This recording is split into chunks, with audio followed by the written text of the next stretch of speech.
India number 1 కావాలి. ప్రధానమంత్రి నరేంద్ర మోడీ గారు వచ్చిన తర్వాత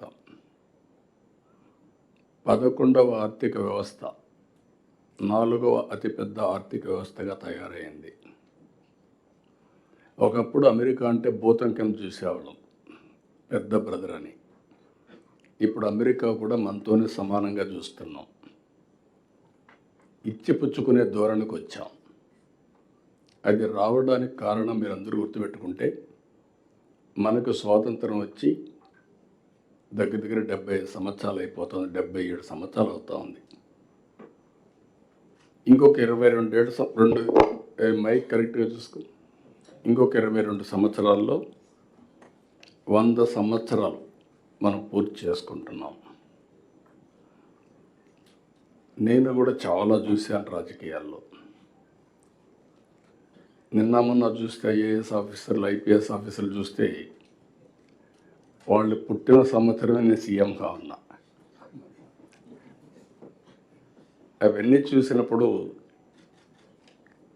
I had a great experience in this country. Rayalaseema రాళ్లసీమగా మారిపోతుంది, ఎడారిగా మారిపోతుంది, ఎవరు కాపాడలేరు అన్న రోజులు కూడా. అయితే ఈరోజు జరిగే పరిణామాలు చూసిన తర్వాత ఒక నిర్దిష్టమైన ఆలోచనతో మనం ముందుకు పోతే ఏదైనా సాధిస్తామనేది నా ప్రగాఢమైన విశ్వాసం. ఈ దేశంలో ఎవ్వరూ ఆలోచించినప్పుడు విజన్ 2020 తయారు చేశాం. దానికంటే ముందు మీరు ఒక్కసారి గుర్తుపెట్టుకోవాల్సింది 1991 కంటే ముందు రిఫార్మ్స్ రాలేదు. రిఫార్మ్స్ రాకంటే ముందు మీరు చూస్తే ఆర్థిక వ్యవస్థ 2%, 3%, మ్యాక్సిమం 3.5%. అది ప్రపంచం అంతా మనల్ని ఎగతాళి చేసేవాళ్ళు. ఇది హిందూ గ్రోత్ రేట్ అని. ఒకప్పుడు ఏషియన్ టైగర్స్ అని ఒక 6-7 దేశాలు, సౌత్ కొరియా, ఇవన్నీ బ్రహ్మాండంగా చేస్తే నేను మన ఎమ్మెల్యేస్ అందరినీ ఆ దేశాలకు పంపించాను, ప్రభుత్వ డబ్బులు ఖర్చు పెట్టి. చూసి ఒక పబ్లిక్ పాలసీలో వాళ్ళు ఏం చేయగలుగుతున్నారో మనం ఎట్ట చేయాలని చెప్పి పంపించాను.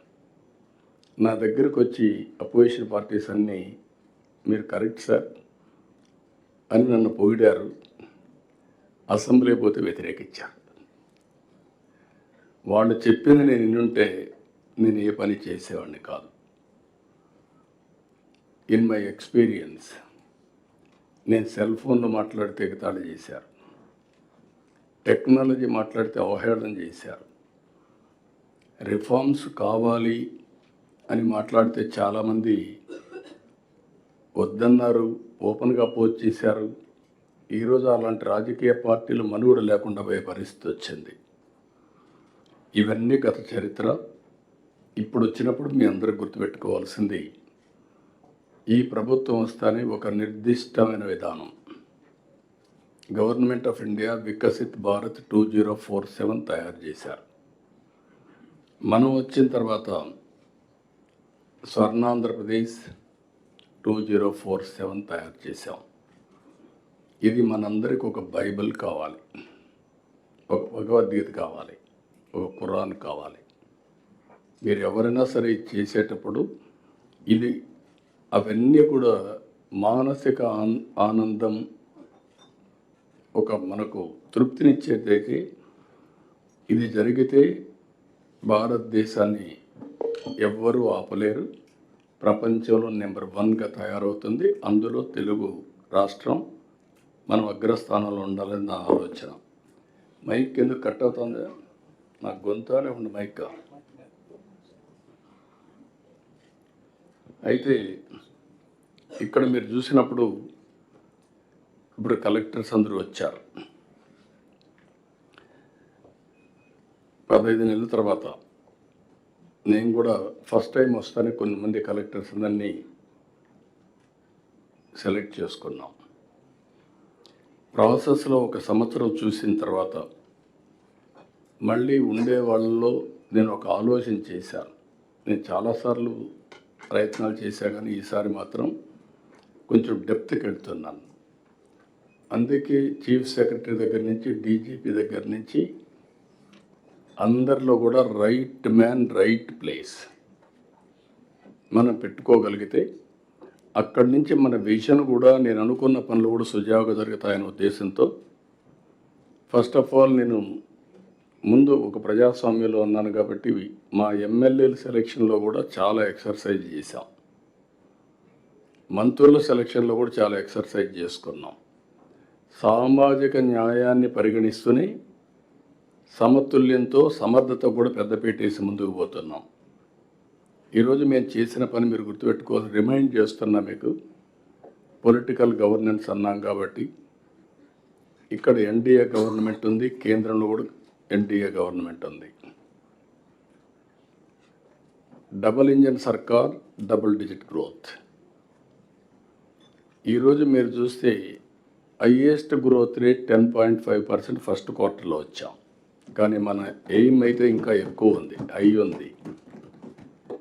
అదే సమయంలో లాస్ట్ ఇయర్ 12% గ్రో అయ్యాం. 2047 వరకు 15% గ్రో కావాలని మన ఆలోచన. 7.5%కి 15% డిఫరెన్స్ మీరు చూస్తే 4.5 times CAGR.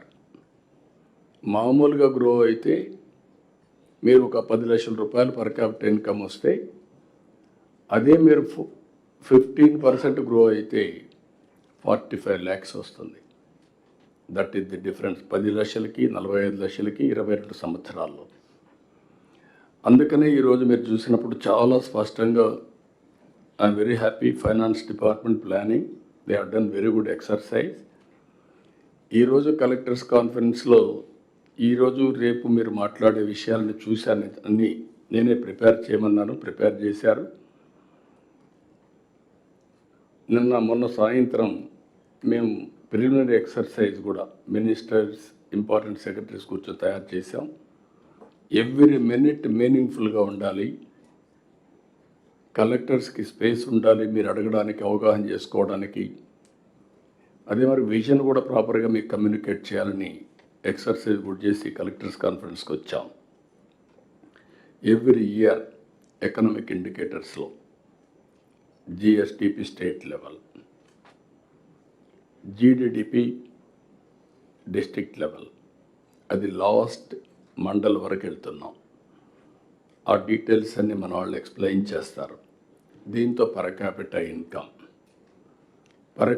ఇన్కమ్ కూడా ఎక్కడికక్కడ లాస్ట్ వరకు వెళ్తున్నాం. ఇప్పుడు ఉదాహరణకు 23-24 14,22,000 కోట్ల రూపాయలు GSDP.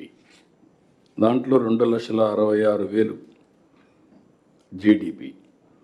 24-25లో 15,93,000 GSDP, 12% గ్రోత్ రేట్, 2,98,058 రూపాయలు పర్ క్యాపిటల్.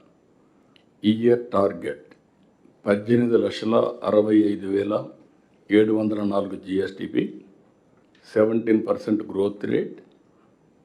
అందులో 3,47,871 పర్ క్యాపిటల్. అంటే మనం ఫస్ట్ క్వార్టర్లో ఉన్నాం. ఎందుకు ఫస్ట్ క్వార్టర్ నుంచి ఇవన్నీ ఇదే విధంగా మనం వెళ్తే 28-29కి 29,29,000 కోట్ల రూపాయలు GSDP రావాలి. 4,67,797 రూపాయలు తలసరి ఆదాయం.